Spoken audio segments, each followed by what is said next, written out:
شام میں 150 سالہ قدیمی مجلس عزاء و جلسہ بتاریخ 17-18 ڈیٹ 31 مئی 2026 بروز ہفتہ اتوار بمقام قلعہ تاشا ضلع شیخو پورہ میں منعقد کی جا رہی ہے۔ مجلس اعزاز سے خطابت جناب علامہ سید شہنشاہ حسین نقوی صاحب، جناب علامہ عمران عباس مظاہری صاحب، جناب علامہ حافظ تذکر حسین صاحب، جناب علامہ علی ناصر علی سنی تغارہ صاحب، شاعر عال عمران شوکت رضا شوکت صاحب، ذاکر علی بھائی سائیں انتصار منظور، جناب علامہ امجد علی عبدی، جناب علامہ سید محمد عباس رضوی، جناب علامہ حافظ محمد علی بھی، ذاکر علی بھائی جناب سید نجم الحسن موتق، جناب علامہ سید ریاض حسین رضوی، ذاکر علی بھائی جناب سید زرگام عباس بخاری، ذاکر علی بھائی جناب سید محمد حسین شاہ، ذاکر علی بھائی جناب سید سجاد حیدر شاہ، جناب سید سبیح حیدر شیرازی، جناب علامہ الطاف حسین میسی، ذاکر علی بھائی جناب علی عمران جعفری، ذاکر علی بھائی جناب علی احمد جویا، ذاکر علی بھائی جناب سید مجمل حسین شاہ، ذاکر علی بھائی جناب انیس رضا قمبر، ذاکر علی بھائی جناب مرتضی قمبر،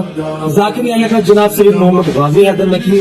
ذاکر علی بھائی جناب سید ابو الحسن نقوی، ذاکر علی بھائی جناب عمار نوید عاشق، جناب مولانا صدر حسین سلمی، جناب مولانا فیاض حسین پنوی اور ان سے علاوہ ملک کے نام اور علماء کرام و ذاکرین نظام مجلس اعزاز سے ذکر محمد والے محمد بیان فرمائیں گے۔ تمام مومنین سے بھرپور شرکت کی التماس ہے۔ بانیان مجلس کسان مرحوم سید منظور حسین بخاری مرحوم، سید نذیر عباس بخاری، سید شبیر عباس بخاری، سید علی عباس بخاری، سید حسن عباس بخاری۔